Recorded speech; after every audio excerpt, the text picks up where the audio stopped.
Welcome back to our channel.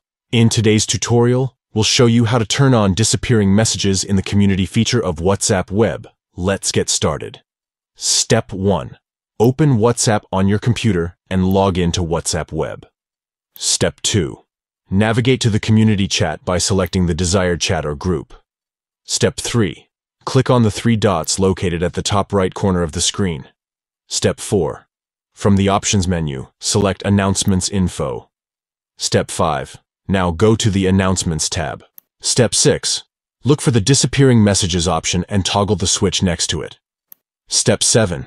Select the desired duration for the disappearing messages by checking the circle next to 24 hours, 7 days, or 90 days. And that's it. You have successfully turned on disappearing messages in the community feature of WhatsApp Web. By enabling this feature, you can ensure that messages sent within the community automatically disappear after a specified period, enhancing privacy and keeping conversations clutter-free. If you found this tutorial helpful, please give it a thumbs up and subscribe to our channel for more WhatsApp Web tips and tricks. Thanks for watching.